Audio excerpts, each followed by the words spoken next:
Abra su Biblia en Santiago capítulo 5, versículos del 13 al 15. Hoy vengo en función de maestro, porque voy a enseñarle a la iglesia. Amén. Y quiero usar como tema el mensaje que le he titulado Camino de Victoria. Mira a la persona que está a tu lado, dile: hay camino de victoria. Amén. Entonces no se lo vaya a perder, porque este fin de semana va a estar muy bueno. Va a ser una gran celebración. Santiago capítulo 5, versículos del 13 al 15 dice: ¿está alguno entre vosotros afligido? ¿Hay alguno afligido en esta mañana? ¿Está afligido? ¿Qué te dice la Biblia? ¿Haga qué? ¿Qué es lo que tiene que hacer? Cuando usted está preocupado, angustiado, desesperado, afligido, ¿qué es lo que tiene que hacer? Orar. ¿Qué es lo que hace la gente? La gente hace dos cosas en medio de los problemas. Número uno, dejan de orar. Número dos, dejan de ir a la iglesia. Dile que está a tu lado: no dijiste amén, pero ya tú sabes. ¿Sí o no? Por lo general la gente cuando tiene problemas, lo primero que hacen es dejar de orar. ¿Hasta cuándo si estoy orando? No, hombre, ¿para qué voy a llevar a la iglesia? ¿Con qué ganas voy a llevar a la iglesia? Pues al contrario, cuando yo estoy más afligido y tengo más problemas, cuando yo más voy a la iglesia. Y mire lo que está diciendo la Biblia: si alguno de vosotros está afligido, haga oración. Dile que está a tu lado: échate un orado. No, míralo nuevamente y dile: tienes que echarte un orado. Ahora mire lo que sigue diciendo: ¿está alguno afligido entre nosotros? Haga oración. ¿Está alguno alegre? ¿Cuántos alegres hay aquí? Haga alabanza. Pero no llegue después de la alabanza.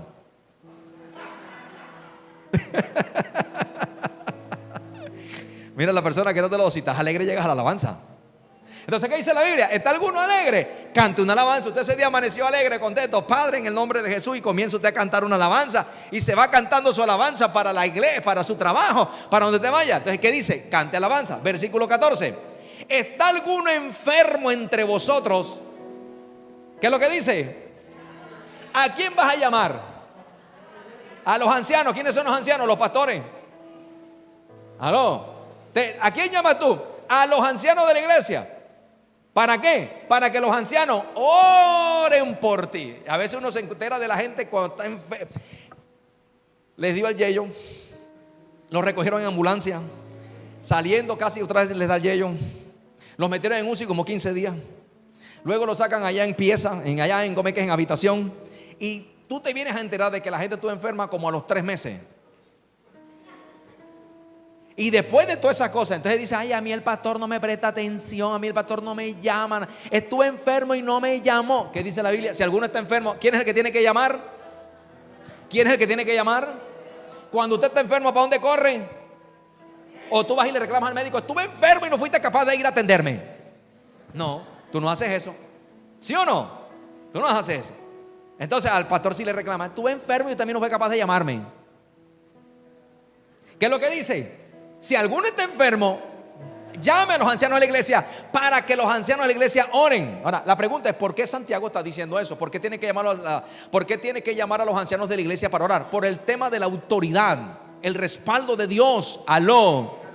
¿Cuántos me dicen amén? Llame a su pastor. ¿A quién va a llamar? No a otro pastor. ¿A quién va a llamar? ¿A quién va a llamar? Llamen a fulano, corran. Y el pastor no se entera. Mira a la persona que está de lado: te descubrieron. ¿A quién llama? A su pastor. ¿Para qué? Para que el pastor le eche un orado. Y si a mí Dios me muestra untarle la cabeza de aceite, le unto la cabeza de aceite. Voy a matarle una vaquita sagrada. El aceite no tiene la virtud. El poder y la virtud están en el nombre de Jesús y en la fe que usted tiene. Porque hay gente que le gusta: ay, pastor, no me eche aceite, écheme aceite, pastor. Por aquí, pastor, por aquí, écheme por aquí. Aló. Entonces deje de estar poniendo la confianza en el aceite. Porque la unción en el nuevo pacto es el Espíritu Santo que opera en su vida. Ya usted tiene la unción del Santo, el Espíritu Santo. La unción está en usted. Usted ya es el frasquito de aceite. Tú eres el vaso y el aceite está en ti, que es el Espíritu Santo. Aló. Entonces mira lo que está diciendo. Si a mí Dios me muestra, yo le empavono la cabeza de aceite. ¿Sí o no? Pero si no le empavono la cabeza de aceite, porque Dios no me mostró, pero tampoco quiere decir que esa oración no tuvo efecto. Porque hay gente que dice: ay, no, si no me echan con aceite. No hay efecto. ¿Quién dijo eso? Al contrario, eso se llama, no podemos hacer nosotros del aceite algo como un misticismo, como un fetiche. ¿Me entiendes? Como un agüero. Entonces, resulta que dice, úngelo con aceite. Mira lo que dice, en el nombre del Señor. Ahí hay otra autoridad, en el nombre de Jesús. Entonces dice el versículo 15, y la oración de fe, ¿qué va a ser la oración de fe? Versículo 15, por favor. La oración de fe dice, sanará al enfermo. ¿Qué es lo que hace la oración de fe? Sana al enfermo y el Señor lo levantará. Aleluya. Entonces dice, pero si alguno ha cometido pecado, porque también hay veces los cristianos hacen unas, ¿me entienden? Cometen su pecado y se quedan callados, no dicen nada, calladitos, no, que el pastor no sepa. Y le dicen al marido, cuidado, vas y le dices al pastor. ¿Sí o no? Y lo que no se dan cuenta es que Dios nos ha dado a nosotros autoridad para desatarte de ese pecado. ¿Me está diciendo? Entonces mira lo que dice, que y si hubiera cometido pecados le serán que perdonados. Pero todo ¿por qué? Por la oración. Ahora bien, quería explicar esta parte. ¿Por qué razón? Porque si tú observas en los 3 versículos que leímos, todo se centra en una palabra: oración. Diga conmigo, oración. Indiscutiblemente a mí me muestra que Santiago creía en el poder de la oración. Y que cuando Santiago nos está diciendo estas cosas a nosotros, es porque nos está animando para que nosotros también fluyamos a través de esa disciplina espiritual que se llama la oración. Diga conmigo, la oración. De hecho, la tradición judía dice que Santiago era un hombre que oraba tanto, pero oraba tanto que ya se le habían formado en sus rodillas 2 callos. O sea, que era un hombre que constantemente estaba postrado adorando a Dios.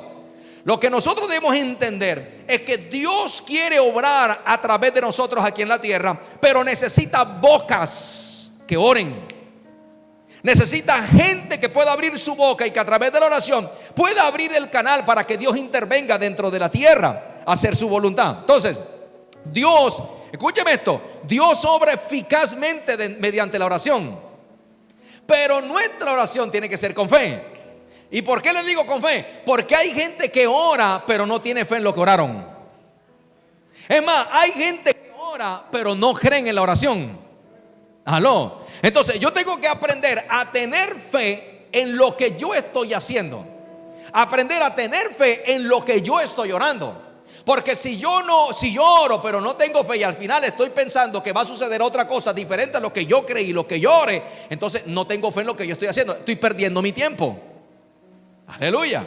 Entonces, Santiago nos dice, tengan fe en la oración. Es decir, a través de la oración es la manera como Dios eficazmente puede moverse de manera sobrenatural.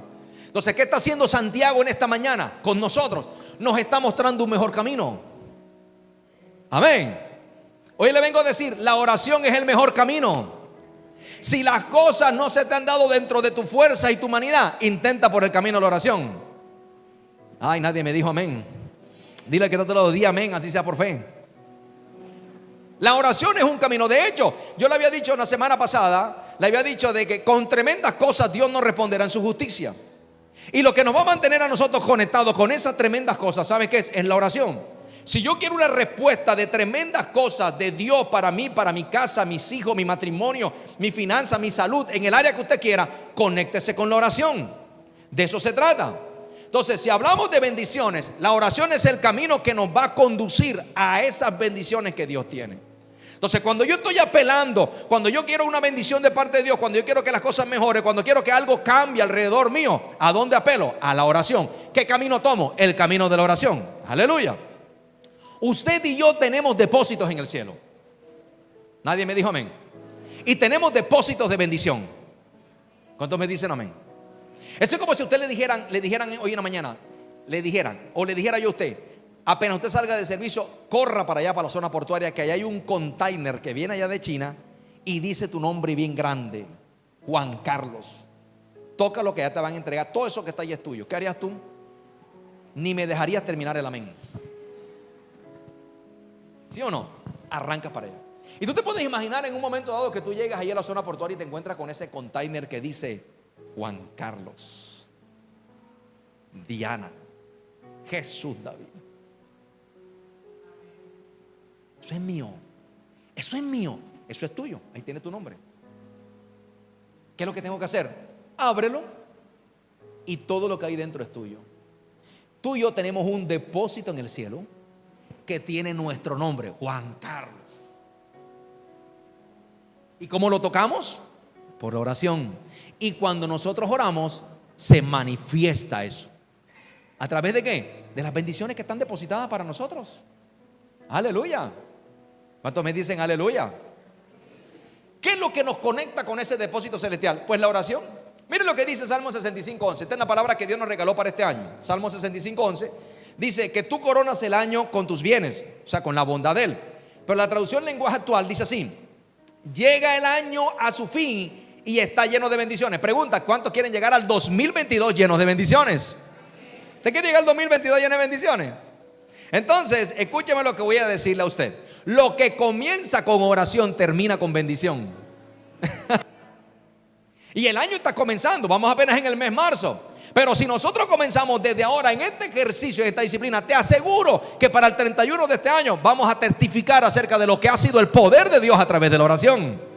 Te mira al que está a tu lado y dile: lo que comienza con oración termina en bendición. Entonces mira lo que está diciendo: porque donde quiera que pasas dejas gran abundancia. Entonces aquí encontramos algo poderoso, porque escúchame esto: ¿qué es lo que hace la oración? Invoca a Dios, y donde Dios está hay bendición, hay abundancia. Entonces cuando usted y yo oramos juntos, desciende lo que es la presencia de Dios, y allí Dios desciende con su bendición, porque estamos invocando lo que es la fuente de la bendición que se llama Dios. Entonces tenemos que aprender esto, mi iglesia. Escúcheme, aprenda esto: la oración es una necesidad. Si usted no camina con eso en su mente, de que usted y yo necesitamos orar, la oración para nosotros va a ser algo como cualquier evento que puede ocurrir en nuestras vidas. ¿Me está recibiendo? Así como usted de pronto tiene la necesidad al salir de aquí de ir con su familia a almorzar, o esta tarde cambiarse esa ropa, o la necesidad que usted tiene de comprar algo porque realmente lo necesita, así también tenemos que caminar nosotros con esa revelación en cuanto a lo que es la oración. La oración no es algo opcional, es una necesidad en nosotros. Alguien que me diga amén por eso. ¿Por qué? Porque nosotros necesitamos orar siempre, para todo. Ahora, ¿por qué razón? Usted me dirá: porque es que básicamente la oración es la fuerza del creyente. La oración es la fuerza de nosotros, es el medio por el cual fluye el poder de Dios. El día que usted está así todo débil, angustiado, como desesperado, como que ay, ya no sé qué hacer con esta situación, ¿qué dije, Santiago? Ore. ¿Por qué está diciendo ore? Porque esa es la fuerza, eso es lo que nos levanta a nosotros, lo que nos anima, lo que nos ayuda a seguir hacia adelante. ¿Alguien me está recibiendo? Pastor, pero yo he orado todo lo que usted quiera. No importa, siga orando, siga creyendo en el Señor. ¿Sabe por qué? Porque pronto viene tu respuesta. ¿Cuántos me dicen amén? Mira, alguien dijo esto y lo dijo con autoridad. Él dijo: cuando oro, no oro más de 15 minutos, pero tampoco duro más de 15 minutos sin orar. Te lo repito: cuando oro, no oro más de 15 minutos, pero tampoco duro más de 15 minutos sin orar. ¿El mensaje cuál es? Yo oro constantemente. Podemos hacerlo. ¿Me está recibiendo? Que la oración no nos impide a nosotros lo que nosotros estamos haciendo. Usted puede estar en su actividad, en lo que usted está haciendo, pero usted puede estar constantemente conectado con Dios. ¿Cuántos me dicen aleluya? Entonces, ¿qué sucede cuando oramos? Cuando nosotros oramos en medio de una dificultad, ¿sabe lo que va a hacer la oración? Nos va a dar la gracia necesaria para soportarla y provocar nuestra victoria. Por eso le decía que en los momentos de angustia, de desesperación, hombre, oren. Porque cuando tú oras, Dios te da la gracia, y con esa gracia que Dios te da, eso te ayuda a ti a vivir ese proceso fortalecido, pero también vas a ser catapultado hacia la respuesta o hacia tu victoria. Eso es lo que sucede. Por eso la necesidad de orar. Entonces, agárrate duro porque te voy a soltar una. Orar es de humildes.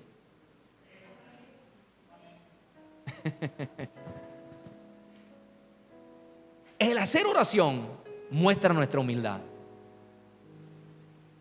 ¿Sabe usted eso? ¿Por qué? Porque cuando yo estoy orando a Dios, le estoy diciendo sencillamente: me estoy negando a mí mismo y estoy reconociendo que tú eres el que me ayudas a mí. Es morir a la autosuficiencia, es someter mi orgullo. Eso es la oración. Entonces, orar es ser una persona humilde. Porque le estoy diciendo: Dios, yo te necesito a ti. Cuando nosotros oramos, ¿por qué oramos? Porque lo necesitamos. Es vital para nuestra existencia. Se lo dije hace unos minutos atrás. Tenemos la necesidad de orar y hay que reconocerlo en nuestras vidas. Es algo vital. No podemos vivir si nosotros no estamos orando. Como creyentes necesitamos orar. ¿Me está recibiendo? De hecho, lo que nos hace común con todas las religiones y sectas del mundo es la oración. Porque no hay secta que no ore. No hay secta que no medite. Todos oramos, con la diferencia que ellos oran a un Dios falso, pero nosotros oramos al Dios verdadero. Y nosotros que tenemos al Dios verdadero, lo que menos hacemos es orar. Dígame amén. Aleluya. Oramos porque somos consolados por el Señor en tiempos de adversidad. ¿Cuántos están atravesando momentos difíciles? Pues el consuelo que nosotros necesitamos lo recibimos a través de ¿qué? De la oración. Salmo 55, 22. Mira lo que dice el salmista: hey, entrégale tus cargas al Señor, que Él cuidará de ti. Ese es el medio con el cual nosotros descansamos con Dios. Estás cargado, estás preocupado, angustiado, pues entrégaselas al Señor, ora y entrégaselas y vas a recibir consuelo. Él no va a permitir que tú como un justo te tropieces y te caigas. Él te va a levantar, te va a fortalecer, vas a vivir ese proceso en victoria y al final vas camino hacia tu respuesta. Oramos porque es el antídoto contra el sufrimiento cuando somos maltratados y perseguidos. ¿Estás viviendo persecución en tu trabajo? Tienes ese jefe que a veces uno le dice: ay Señor, o te lo llevas o te lo mando picadito. A veces vivimos sufrimiento, sufrimos mucho, tenemos persecución, somos maltratados. ¿Qué dice la Biblia? Oremos.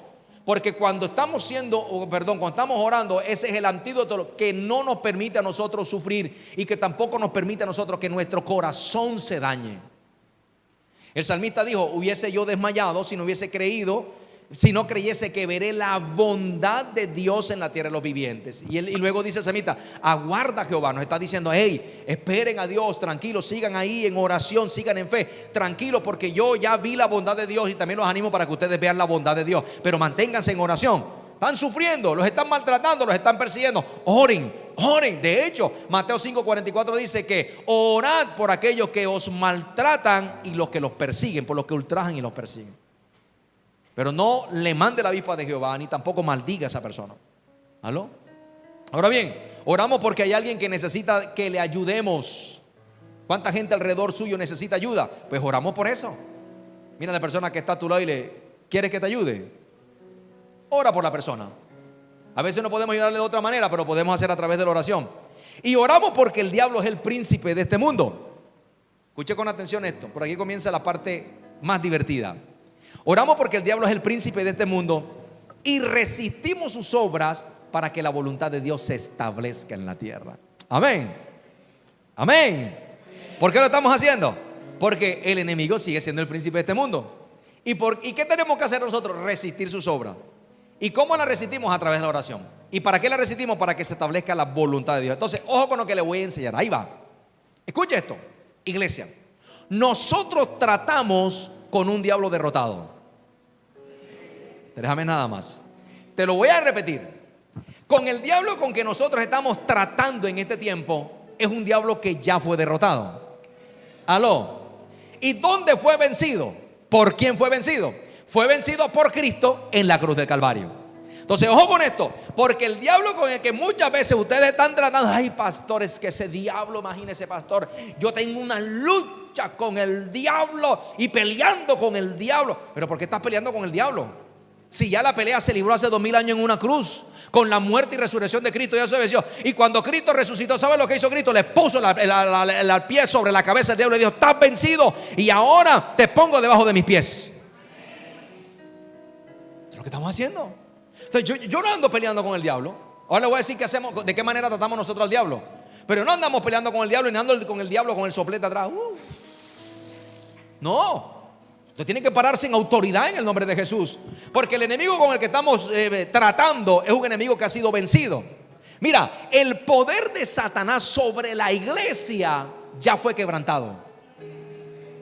Por eso Jesús dijo algo revolucionario antes de ir a la cruz. Dice: las puertas del Hades no prevalecerán contra ti ni contra tu familia.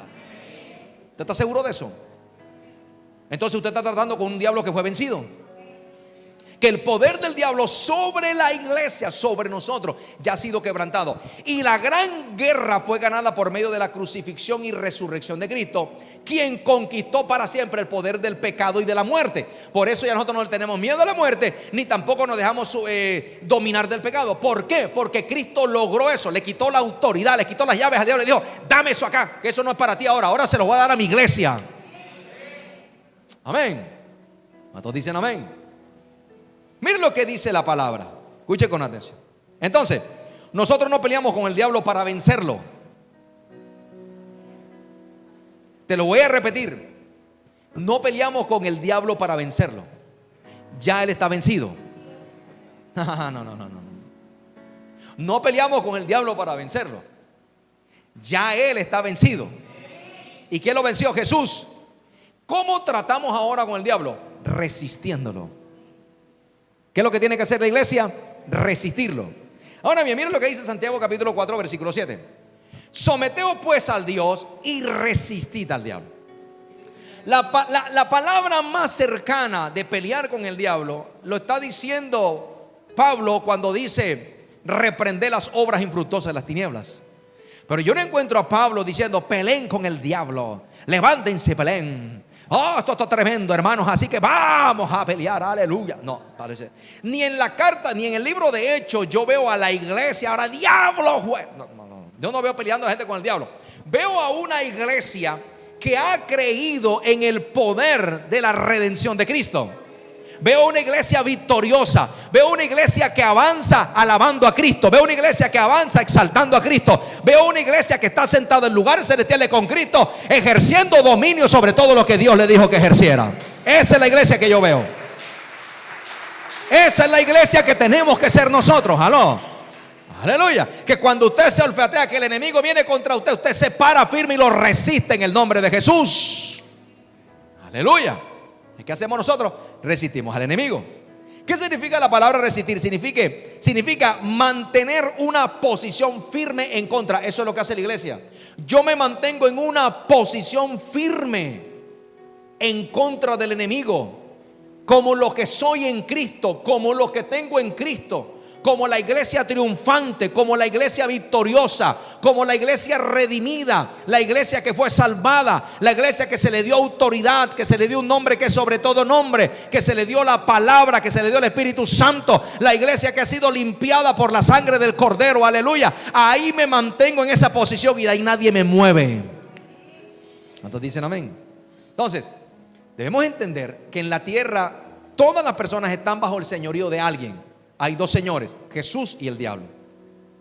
Unos están bajo el señorío de Jesús y otros bajo el señorío del diablo. Nosotros somos del combo teso. Levante su mano y diga: yo soy del combo teso. Del combo de Jesús. No somos del combo victorioso, del combo que nos tiene que ir bien.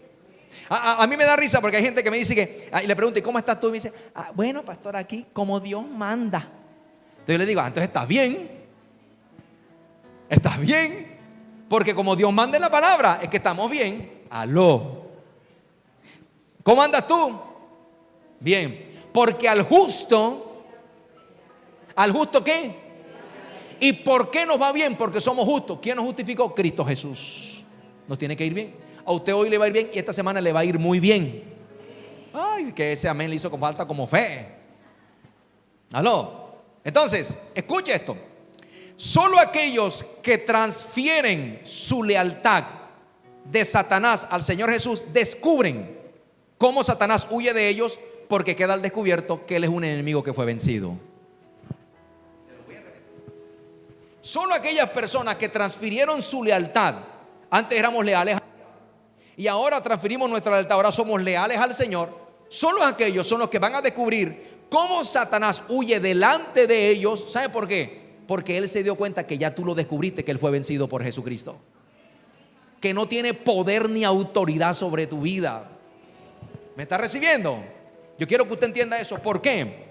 Porque cuando el enemigo sabe, hay gente que dice: no, pastor, yo no me meto con el diablo, pastor, porque a él lo dejo quietecito, pastor, para que no se meta conmigo. Mira, déjalo quieto o haz como tú quieras, pero él siempre se va a meter contigo.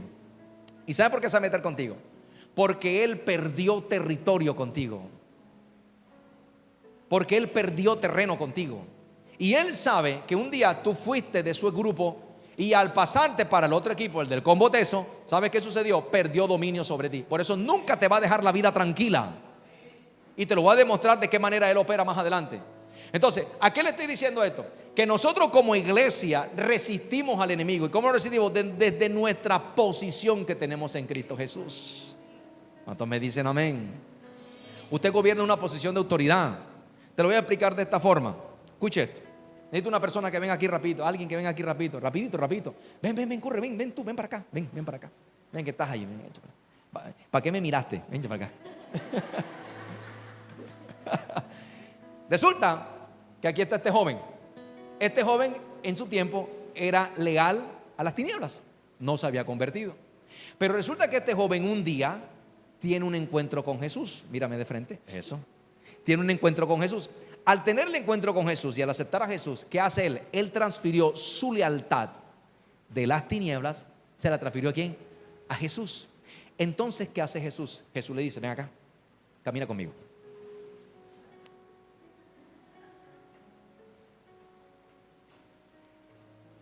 Y se lo lleva y lo sienta en lugares celestiales juntamente con él. Quédate ahí. Pero mientras él está aquí en la tierra, viviendo su vida normal, desde el punto de vista espiritual, él está sentado a la diestra de Dios. Por eso cuando usted entiende que Dios te transfirió a ti y te colocó al lado de los lugares celestiales, ya tu oración no es así, sino que ahora tu oración es así. Ordenándole al diablo: te quitas en el nombre de Jesús, te resisto en esta hora. Suelta a mis hijos, suelta a mi familia, suelta mi finanza. Tú no tienes parte ni arte en este lugar, porque el que está conmigo es más poderoso. Y en el nombre de Jesús te reprendo. Aleluya. Gracias, hijo. ¿Cuántos me dicen amén? Esa es la posición que nosotros tenemos. ¿Por qué cree usted que lo estoy animando para que usted venga los miércoles aquí? Los martes, perdón. Porque la idea es que podamos levantar una iglesia de oración y de intercesión. ¿Cuántos me dicen amén? Una iglesia que ocupe su lugar. Entonces, ¿qué usamos nosotros la oración para resistirlo? ¿Cómo lo resistimos? Con el nombre de Jesús. ¿Cómo resistimos al enemigo? Con la palabra de Dios. ¿Cómo resistimos al enemigo? Con la sangre de Cristo. ¿Cómo resistimos al enemigo? ¿Saben cómo? Cuando predicamos el evangelio. Aleluya. Porque le estamos impidiendo que se lleve la gente para el infierno. Ahora bien, la resistencia es el resultado de la obediencia, ¿no? Ahí nos la da la clave de Santiago, porque él dice: someteos pues a Dios y resistir al diablo. Entonces, yo no puedo resistir al enemigo si no estoy obedeciendo a Dios. Entonces, la palabra sometimiento quiere decir alinearse bajo otro. Es una palabra que aplicaba al soldado cuando estaba bajo la subordinación o bajo autoridad de un comandante. Ahora, nosotros aquí tenemos un comandante. ¿Me está recibiendo? Y nuestro comandante es Jesús. Y todos estamos sometidos bajo ese comandante. Cuando sometemos nuestra voluntad al comandante, entonces vamos a tener mucho más poder. Se va a hacer efectiva la autoridad y vamos a poder reprender en el nombre poderoso de Jesús. Entonces, qué tremendo, porque mira, la oración cumple dos funciones. La oración, por un lado, invoca a Dios, y por otro lado, resiste al diablo. Entonces, con la misma oración con que invocamos a Dios para que se manifieste, con esa misma oración nosotros reprendemos toda obra infructuosa de las tinieblas. ¿Cuántos me dicen amén? Le vamos a dar un ejemplo para que se dé cuenta cómo opera el enemigo. Daniel capítulo 10, versículo del 10 al 13. Daniel capítulo 10, versículo del 10 al 13. Mira lo que dice. Estaba Daniel orando, intercediendo, porque resulta que Daniel se dio cuenta que ya se habían cumplido los 70 años de cautividad del pueblo de Israel y ahora estaban actualmente bajo el imperio medo-persa. Y él estaba diciéndole: oye, Señor, pero si ya se cumplieron 70 años, ¿por qué nosotros no hemos vuelto? ¿Por qué no se ha cumplido eso? Ya era para que nosotros tuviéramos de vuelta a Jerusalén. Tú lo habías prometido, ya es hora de que se dé. Entonces, mientras él estaba orando y estaba ahí ayunando, intercediendo, como lo que vamos a hacer en la próxima semana, he aquí una mano me tocó e hizo que me pusiese sobre mis rodillas y sobre las palmas de mis manos. Y me dijo: Daniel, varón muy amado, está atento a las palabras que te hablaré y ponte en pie, porque a ti te ha sido enviado ahora. O sea, venía un mensaje directo del cielo para la vida de Daniel. Entonces, mientras hablaba esto conmigo, me puse de en pie temblando.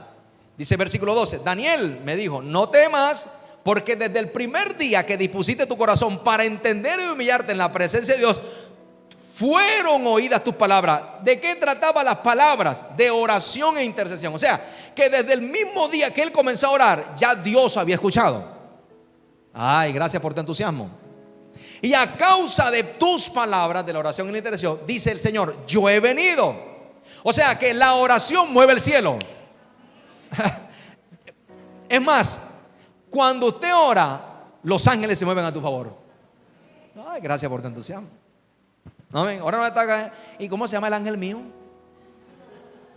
¿Cómo se llama el ángel mío? Ay, Dios me dio una visión, se llama Rafael. ¿Hay algún Rafael aquí? ¿No hay Rafael aquí? No. Los ángeles en la Biblia no menciona solamente 2, pero hasta ahí.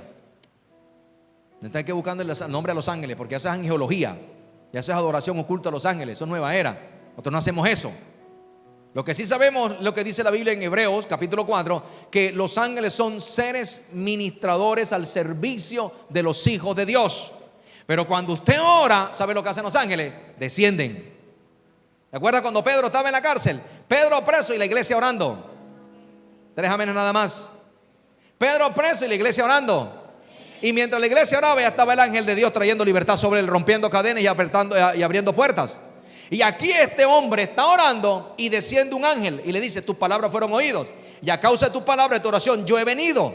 Y dice, pero mira el versículo 13, que es lo que nos centramos. Mas el príncipe del reino de Persia se me opuso durante 21 días. O sea, que desde el día que el príncipe de Persia, ojo, acuérdense que le dije que estaban bajo el imperio medo-persa.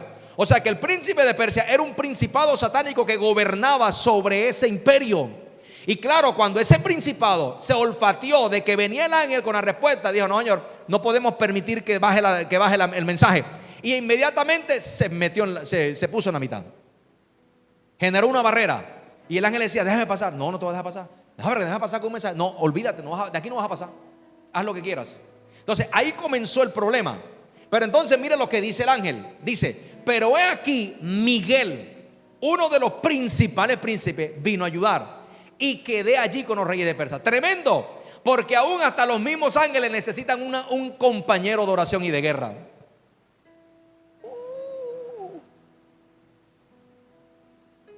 ¿Andarán dos juntos y no estarán de acuerdo? ¿Aló? ¿Me está recibiendo? Por eso cuando nosotros hablamos de intercesión, estamos hablando que se necesita más de uno, 2 o más, para entrar en este conflicto y ver la victoria y orar e interceder. Entonces, ¿qué sucede? Que después de 21 días, eso indica, ahora, duró 21 días para llegar a la respuesta. Esto indica 2 cosas. En primer lugar, que va a haber momentos donde Dios a nosotros no nos va a responder de manera inmediata, porque Dios tiene que tratar con nuestro carácter, con nuestra madurez. Hay cosas que tenemos que aprender todavía. Pero también indica que muchas veces no vemos una respuesta. ¿Sabes por qué? Porque hay una oposición. Y es lo que estamos viendo aquí. Dice, el príncipe de Persia se me opuso durante 21 días. Entonces este príncipe era un ángel de maldad al servicio de las tinieblas. ¿Qué se opuso? ¿Por qué se opuso? Porque el mensaje que traía el ángel para Daniel era para decirle que aún el reinado de Persia tenía un final. Y que después del reinado de Persia venía otro reinado que era el reinado de los griegos, pero que también tendría un final. Y por último vendría el reinado de los romanos. Y durante todos esos, Jerusalén iba a estar dominada bajo esos imperios. Entonces, lo que él no quería era que le llegara el mensaje. Entonces, miren lo que dice el versículo 20. Dice, él me dijo, ¿sabes por qué yo he venido a ti? Pues ahora tengo que volver para pelear contra el príncipe de Persia, porque al terminar con él, vendrá el príncipe de Grecia. Entonces, ¿qué hizo? ¿Qué hizo Dios? Tuvo que enviar a otro ángel, príncipe, para ayudar al ángel que traía la respuesta. De eso se trata la intercesión. Ya trata nuestra oración. Que cuando nosotros oramos tenemos que remover la obra del diablo.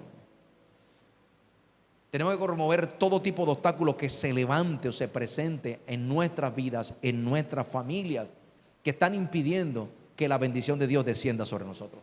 Ahora, ¿qué dice la Biblia? En Efesios 6:12.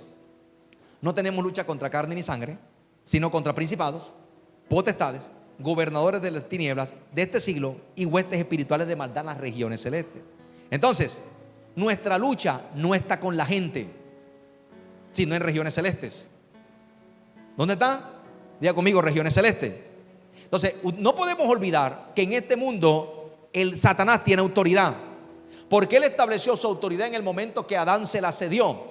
¿Y qué hizo él? Organizó las tinieblas en orden de jerarquía. ¿Y qué es lo que hace? ¿Cuál es la función de la obra del enemigo o el propósito? En primer lugar, estorbar la obra de Dios en la creación. Pero en segundo lugar, quiere estorbar la obra de Cristo por medio de la iglesia. Eso es lo que viene a hacer el enemigo. Que usted no avance, que el evangelio no se extienda, que no se extienda el reino de los cielos, que la gente no escuche la palabra. Eso es lo que hace el enemigo, estorbar lo que él quiera hacer con usted, estorbar lo que usted quiera hacer con otra persona, es decir, llevar el mensaje de salvación. Entonces, aprenda esto que le voy a enseñar. Las tinieblas pondrán cualquier obstáculo que pueda en el camino de los cristianos. Y ahí le voy a enseñar un principio. Cuando el enemigo se propone para que usted no crezca espiritualmente, si usted no discierne, lo va a lograr. ¿Me está recibiendo? ¿Cuántos dicen amén? A veces usted no se ha dado cuenta, pero las veces que se están presentando una serie de adversidades o de problemas o de obstáculos antes de venir a la iglesia, son movidos por el diablo. ¿Por qué? Porque él no quiere que usted reciba la palabra. Aló. ¿Cuántos dicen amén? ¿Cuántos me dicen amén? Usted me dirá, esto no es espiritualizar las cosas, pero no podemos negar que hay, escúcheme esto, hay un mundo espiritual que influye mucho sobre el mundo natural. Lamentablemente nosotros como cristianos somos más conscientes de las cosas naturales que de las cosas espirituales. Y aunque usted y yo nos movemos en un mundo espiritual, tenemos que tener en cuenta que nosotros también somos sobrenaturales. Nuestro nuevo nacimiento es algo sobrenatural. Nuestra nueva vida en Cristo es algo sobrenatural. Incluso cuando nosotros oramos, eso es algo sobrenatural. ¿Me está recibiendo? Y no podemos ser indiferentes a las cosas como espirituales. Ahora, tampoco quiero que se me vaya al otro extremo de estar satanizando lo que no tiene demonio o estar viendo espíritus inmundos en todos lados. ¿Oye? ¿Me está oyendo? Entonces, ¿por qué le estoy enseñando esto? Porque mira la manera como el enemigo obstaculiza. Romanos capítulo 1, versículo del 11 al 13. Romanos 1 del 11 al 13. Mira lo que dice. Pablo quería ir a Roma. Y en el versículo 15, en capítulo 15, Pablo nuevamente al finalizar esta carta le dice: yo quería ir a ustedes, pero he encontrado obstáculos. Cuando Pablo le escribe a los romanos, no estaba en Roma todavía. Y ya Pablo, él expresa algo y dice: ya el campo de influencia que yo tenía ya está cubierto. Es decir, la región donde él predicaba ya había predicado por todos lados. Ya no había un espacio donde predicar. Entonces Pablo comienza a enfocarse en Roma. Ahora quiero ir a Roma, quiero ir a la capital del imperio romano, porque quiero ir a predicar allá la palabra. Pero resulta que él quería ir, pero siempre encontraba que un problema. Entonces mire lo que dice: porque deseo veros para comunicaros algún don espiritual. Mira lo que está diciendo. Esa palabra, don espiritual, allí está hablando de una palabra, de una enseñanza. Lo que Pablo estaba diciendo es: lo que yo he recibido, la revelación que yo recibí, quiero ir a enseñárselas a ustedes. Quiero ir para que ustedes aprendan. Quiero que ustedes reciban esa palabra, que reciban esa promesa, que reciban una administración. Son muchas veces cuando tú estás en la iglesia, te estás durmiendo. Porque el enemigo no quiere que tú le escuches. ¿Aló? ¿Alguien me dice amén? Entonces, miren lo que dice: a fin de que, sean confirmados, o sea, que se afirmen, que se fortalezcan. Esto es, miren lo que dice Pablo 12: para ser mutuamente confortados por la fe que nos es común a vosotros y a mí. O sea, que cuando escuchamos la palabra, usted se va confortado por la palabra que escuché, y yo me voy confortado para mi casa porque se le predicó a usted esa palabra. Hay una confortación, una afirmación, tanto para usted como para mí. Versículo 13: pero no quiero, hermanos, que ignoréis. Mira lo que está diciendo: que muchas veces me he propuesto ir a vosotros, pero hasta ahora he sido estorbado. O sea, había algo que no le permitía avanzar, para tener también entre vosotros algún fruto. Entonces mira, tremendo. Había sido impedido a no ir para allá, porque el enemigo sabía que si ellos escuchaban la palabra en Roma, que era la capital del imperio romano, esa gente se iba a convertir de manera especial. Lo más tremendo es que el diablo estorbaba a Pablo, pero ya en Roma había una iglesia. Lo que el enemigo no quería era que Pablo llegara allá a compartir esa bendición. Entonces, ojo con esto. Ese es el propósito de la oración y la intercesión: resistir la obra del enemigo. ¿Por qué? Porque si hay algo que el enemigo se opone, es que usted escuche la palabra de Dios. Por eso te vas a dar cuenta que siempre a última hora vas a tener un problema, vas a tener una dificultad. No te sonó el celular, el vecino puso una tremenda parranda de carnavales allí y no te dejaron dormir, ¿sí o no? Siempre vas a tener, ese día te diste cuenta que la blusa no estaba sucia porque no la lavaste a tiempo, entonces no tenías más blusa, sino esa era la blusa que tenías que traer, ¿sí o no?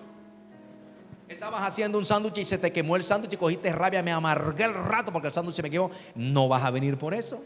¿Aló? Siempre vas a tener un problema. ¿Alguien me dice amén? Llegas a la iglesia, entonces comienza a decirte, comienza el diablo a susurrarte en el oído y comienza, ¿aló? ¿A dormirte? ¿Cuántos me dicen amén? Ese día se pasó la buceta y no pudiste venir. Se te presentó cualquier compromiso. Pastor, yo no pude venir porque tenía un ropero. Ese día es el que vas a hacer a lavar ropa. Ese día es el que vas a hacer mercado. Uy, pastor, un copetón, un copete, que de allá de la cuadra siguiente se veía el copete que tenía de ropa. ¿Aló? ¿Por qué? ¿Por qué sucede eso? Porque son cosas que están dentro del orden de lo natural, pero tienen un trasfondo espiritual. Porque todas esas cosas te retienen para que tú no escuches la palabra. ¿Se dan cuenta? ¿Se dan cuenta? Que somos más conscientes de las cosas naturales, pero no de las cosas que espirituales. Y hemos caído en el círculo vicioso del enemigo. ¿Aló? Círculo vicioso del enemigo. Y ahí resulta que ese día el Señor te tenía una palabra y tú no la escuchaste. ¿Qué se opone? Que el reino sea extendido, que la iglesia crezca, que tú seas edificado, que tú des fruto. Se pone a que escuches la palabra y que tú no seas bendecido por la palabra. Entonces, ¿qué dice Pablo? Pablo dice, tenemos una lucha con seres de maldad. Sí la tenemos. Tratamos con la opresión, tratamos con la resistencia que ponen, pero por eso la necesidad de interceder, de permanecer en nuestro lugar. Sabemos lo que a nosotros nos pertenece y no nos dejamos mover por eso. De eso se trata. Entonces, en vez de estar preguntando, ¿y esto por qué me pasa a mí? ¿Por qué me pasa esto a mí? Mejor póngase de pie y resista al enemigo. ¿Qué es lo que tiene que hacer usted? Resistirlo. Mira, Efesios 4:27 dice, no le deis lugar al diablo. O sea, no le den la oportunidad, no permite que tome ventaja. No podemos permitir que el enemigo tome ventaja en la iglesia. No permita que el enemigo tome ventaja en tu familia, ni en tu matrimonio, ni en tu finanza, ni en tu salud, ni en la salvación de los tuyos. No se lo permita. Las armas de nuestra milicia no son carnales, sino son poderosas en Dios para la destrucción de fortaleza. Y son poderes contra los que nosotros luchamos. Son la fortaleza de la tiniebla. Y usamos las armas de Dios. Y una de esas armas se llama la oración y la intercesión. Entonces, a veces estamos peleando con la gente, ¿sí o no? A veces nos encontramos peleando con la gente, pero no tratamos con lo que opera detrás de esas personas. A veces nos encontramos peleando con nuestros hijos. ¿Aló? Y los agarramos y los estrujamos y le decimos un poco de cosas, pero no tratamos con lo que está operando detrás de ellos. Que hay una influencia. A veces tratamos con ciertas circunstancias, ciertas opresiones, dificultades, adversidades, y nos afligimos por eso, y preferimos mejor dejar de orar y dejar de ir a la iglesia que tratar con lo que está operando detrás de esa aflicción, con lo que está operando detrás de esa circunstancia.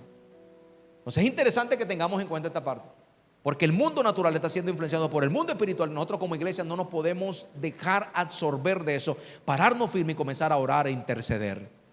Orar por nuestros niños, orar por nuestros jóvenes, orar por los matrimonios, orar por las parejas. Aló. ¿Cuántos dicen amén? Mira a la persona que está a tu lado, necesitamos orar. ¿Se da cuenta? Necesitamos interceder. Aleluya. Ahora usted me dice a mí, pastor, yo quiero aprender a orar. Bueno, le invito a Vida Nueva. Yo le enseño a orar en Vida Nueva. Vida Nueva, que es una sección que nosotros tenemos aquí dentro de nuestra iglesia, donde le enseñamos a la gente cómo orar, cómo leer la Biblia. Y luego usted pasa a Vida Abundante, y en Vida Abundante se le enseña más todavía. Aleluya. ¿Cuántos dicen amén? ¿Cuál es la función de la iglesia? Orar e interceder. Tenemos un intercesor, y termino yo con esto. Tenemos un intercesor. Ese intercesor se llama Jesucristo. Él es el único mediador entre Dios y los hombres. Y antes de morir en la cruz, Jesús hizo una oración por nosotros. En Juan capítulo 17, Es conocida como la oración sacerdotal o la oración de Jesús. Y en esta oración vemos tres cosas. Lo primero es que Jesús oró por sí mismo, los primeros versículos. Luego viene la segunda parte, Jesús ora por los discípulos, por los 12. Pero la última parte del versículo 20 al 26, Jesús oró por nosotros. O sea que hace 2000 años Jesús intercedió por ti. Intercede estando aquí en la tierra, pero sube, está en el cielo a la diestra de Dios, intercediendo por nosotros. Y simultáneamente el Espíritu Santo está intercediendo por nosotros aquí en la tierra. Pero ahora Dios quiere que usted como iglesia se levante como un intercesor. ¿Cuántos dicen amén? Versículo 20 al 26. Miren lo que dice Jesús: mas no ruego solamente por estos, sino también por los que han de creer en mí. ¿Cuántos creen aquí en Jesús? Entonces el Señor oró por ti. Ay, gracias por tu entusiasmo. ¿Por quién oró el Señor? Oró por ti. Porque tú habías de creer por la palabra, o sea, nosotros la iglesia. Versículo 21. ¿Y para qué oró? Ahí va la primera intención o razón de su intercesión. Para que todos sean uno. O sea, que Jesús intercedió por la unidad del cuerpo de todas las iglesias, pero para que nosotros como iglesia local seamos uno, haya unidad entre nosotros, oremos los unos por los otros. De eso se trata. Está intercediendo para que nos mantengamos unidos y la oración nos une. Como tú, Padre, en mí y yo en ti, que también ellos sean uno en nosotros, para que el mundo crea que tú me envías. Entonces, todos aquí somos diferentes en muchas cosas, todos, pero todos somos del cuerpo de Cristo.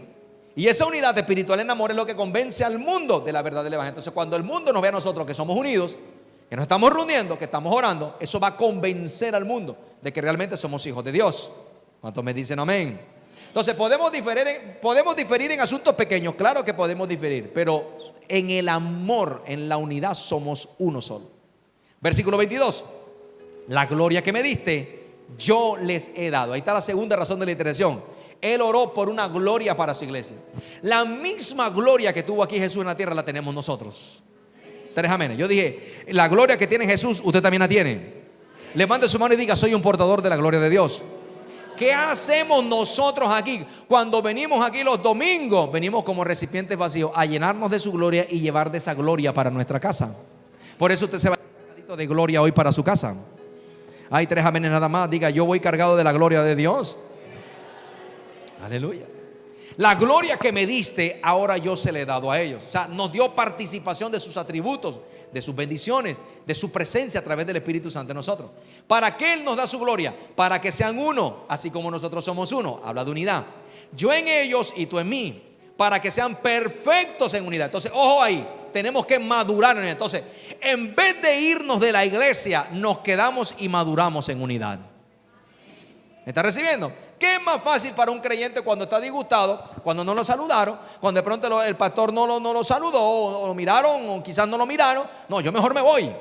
Y deciden irse a la iglesia, en vez de quedarse y perfeccionar o madurar lo que es la unidad.